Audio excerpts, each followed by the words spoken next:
जी news बनेगा सिर्फ आपकी आवाज।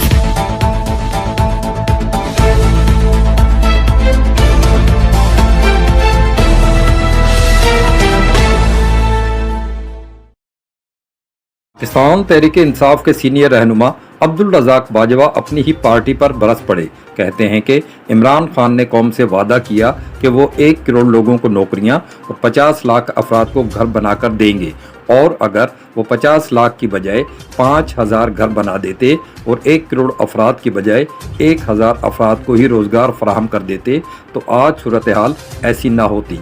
उनका मजीद कहना है कि रियासती इदारों को आंखें दिखाना मुल्क की खिदमत नहीं बल्कि अपने ही पांव पर कुल्हाड़ी मारने के मुतरादिफ अमल है। पार्टी पॉलिसियों से नाला अब्दुल रज़ाक बाजवा का मजीद क्या कहना है, देखते हैं हसन रजा जाफरी की ये रिपोर्ट।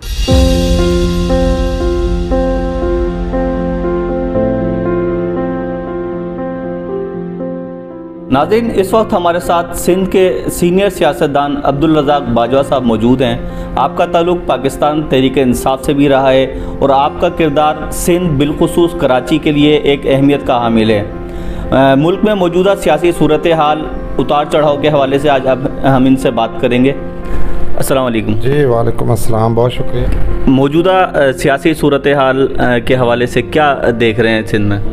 देखिए जी, मैं तो इस वक्त जो सूरत हाल सिंध या किसी सूबे की नहीं है बल्कि मुल्क की सूरत हाल ही बहुत ज़्यादा जो है वो अफसोसनाक हो रही है। ख़ास तौर पे हमारे मुल्क में जो है जो महंगाई का एक तूफ़ान है जो पिछले दौर से ही चलता हुआ आ रहा है, लेकिन अब तो वो नाकाबिले बर्दाश्त हो चुका है। आप देखें कि हमारी सरकारी जो है वो लेबर यानी मज़दूर की जो तनख्वाह है वो 25,000 रुपये 25,000 रुपये तनख्वाह में तो मैं समझता हूँ कि किस तरह घर कोई चला सकता है जहाँ 600 रुपये किलो घी हो, जहाँ 100 रुपये किलो आटा हो, जहाँ 100 से भी ज़्यादा महंगी चीनी हो। ये आम गरीब लोगों की खुराक है, यानी घी, चीनी, आटा, ये किसी अपर क्लास लोगों की खुराक नहीं है। तो एक लोअर तबका, बिल्कुल गरीब मुतवसत तबके के लोग भी जो है अब वो अपनी जो है वो 25,000 रुपये मुझे बताएं कि कैसे गुजारा किया जा सकता है, कैसे बजट बनाया जा सकता है। और ये जून का महीना है, आगे बजट भी बनाना है। ये जो मौजूदा गवर्नमेंट है, मैं इनसे भी गुजारिश करूँगा कि खुदाया आप लोग अपनी जो है वो आराइशें थोड़ी सी कम कर लें, अपनी जो है ख़र्चात को कम कर लें, और इस बजट को कोई ऐसा बजट तो कर दें कि आवाम ज़िंदा रहेगी तो ये मुल्क बचेगा भाई। अगर ये पाकिस्तान की आवाम और इसमें ख़ास तौर पे गरीब तबका मौजूद ही नहीं होगा तो भलाई से 2% लोगों से तो ये मुल्क नहीं चलाया जा सकता।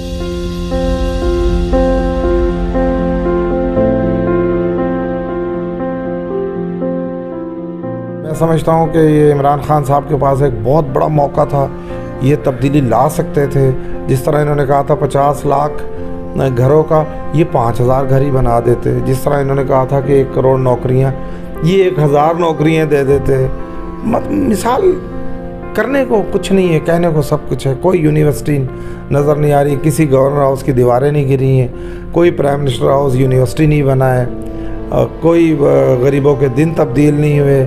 मैं तो समझता हूँ कि आवाम जो है बेचारी बड़ी लाचार और मजबूर है। इन हुक्मरानों के झूठ वादों पर एतबार कर करके वो बेचारे जो है आज इस नौबत पर आ गए कि गरीब आदमी अपने घर के लिए 1 किलो आटे से ज़्यादा ख़रीद नहीं सकता है। जबकि हमारा मुल्क ज़रई मुल्क है, हमारे यहाँ ज़राअत है, हमारे यहाँ अनाज है, और हम 1 किलो आटा आम आदमी नहीं ख़रीद सकता।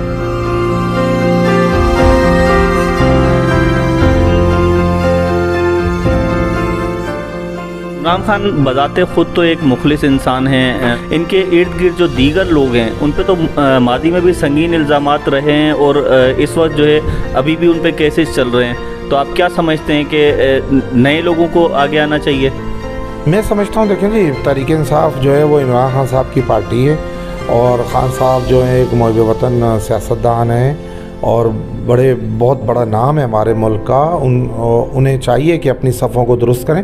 यही वजह थी उनके इक़्तिदार जाने की, यही वजूहात थी उनको आप देखेंगे इक़्तिदार से रोड पर ले आई। मैं नहीं समझता हूँ कि उनका ये जो मौजूदा जो उनके साथियों का रवैया है ये उन्हें कोई बेहतर मुस्तकबिल देगा। उन्हें बेहतर मुस्तकबिल ये पाकिस्तान ही देगा और पाकिस्तान की आवाम देगी।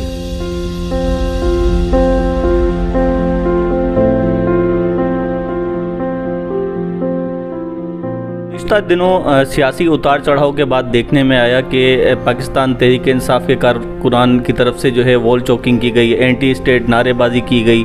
तो आप क्या समझते हैं कि इनकी कारकुनान की निचली सतह पर जो है वो तरबियत होनी चाहिए या पाकिस्तान तहरीक इंसाफ किसी ख़ास एजेंडे पर काम कर रही है?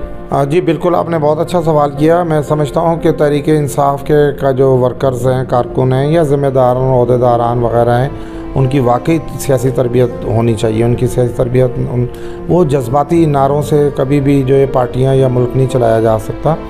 पाकिस्तान को चलाने वाले इदारों के ख़िलाफ़ बात कर कर आप देख रहे हैं कि आपके सामने अल्ताफ़ हुसैन कितनी बड़ी क़ुव्वत थी वो सिंध में, और वो उसकी 30 साल उसका राज था सिंध में।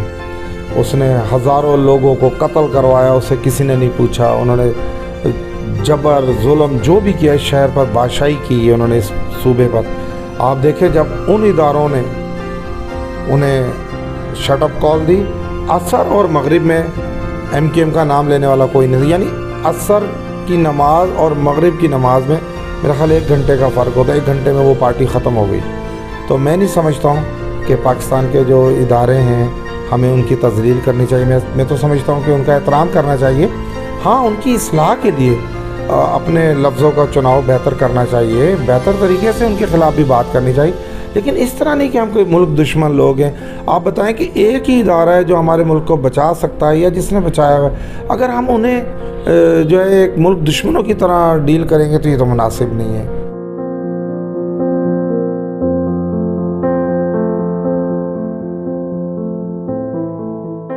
पाकिस्तान तहरीक इंसाफ के भी बहुत सारे इकदाम ऐसे नज़र आ रहे हैं जो मुत्तहिदा कौमी मूवमेंट जो लंदन है उनके भी कारकुनान इसी तरह किए करते थे, तो उन्हें बैंड कर दिया गया। आप क्या समझते हैं कि उन्हें मौका फराहम करना चाहिए दोबारा? जी मैं समझता हूँ कि इमरान खान साहब बड़े बुरदबार और बड़े मुहिब वतन सियासतदान हैं। इमरान खान साहब की हुब्बुल-वतनी पर कोई हमें शक नहीं है। उन्होंने सारी उम्र इस मुल्क की इज़्ज़त के लिए क्रिकेट खेली है, जद्दोजहद की है, और 23 साल उन्होंने अपनी पार्टी को बनाने में भी वक्त सर्फ किया।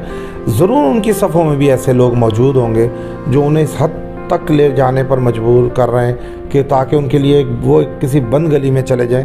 मैं नहीं समझता कि इमरान खान साहब ऐसी कोई गलती करेंगे, और मैं आपके तवज्जो से भी गुजारिश करूँगा तहरीक इंसाफ के दोस्तों से, कारकुनों से, और ख़ास तौर पे इमरान खान साहब से कि इंशाल्लाह इक़्तिदार आनी जानी है। इक़्तिदार कोई अहमियत नहीं रखता।